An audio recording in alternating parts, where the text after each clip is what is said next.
జగన్మోహన్ రెడ్డి గెలిస్తే land titling act అమల్లోకి వస్తుంది. ల్యాండ్ టైటిలింగ్ యాక్ట్ అమల్లోకి వస్తే మీ భూములు ఏవి కూడా మీ దగ్గర ఉండవు. మీ భూములన్నీ కూడా ప్రభుత్వ ఆధీనంలో ఉంటాయి.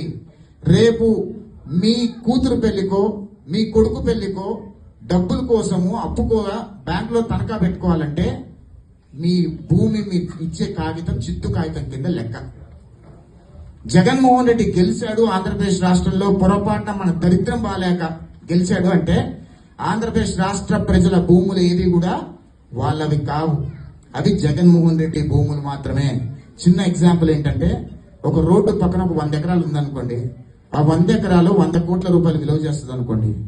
అదొక తెలుగుదేశం పార్టీ కార్యకర్తదో లేదా న్యూట్రల్ కార్యకర్తదో అయి ఉందనుకోండి. నేను ఒక వైసీపీ వాడిని అయి ఉండుంటే డిఆర్ఓ దగ్గరికి వెళ్ళి ఈ 100 ఎకరాలు నాది అని నేను చెప్పాను అనుకోండి, ఆ డిఆర్ఓ వచ్చి మిమ్మల్ని ఇది మీదని ప్రూవ్ చేసుకోండి అంటాడు.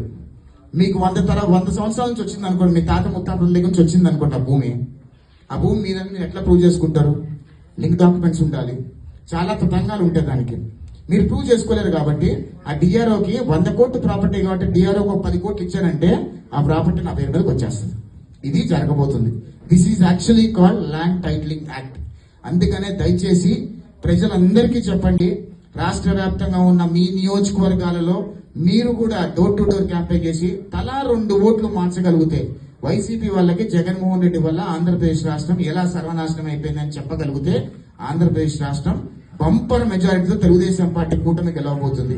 రెండో విషయం ఏంటంటేనండి, ఇక్కడ ఆంధ్రప్రదేశ్ రాష్ట్రంకి పట్టిన దరిద్రం జగన్మోహన్ రెడ్డి.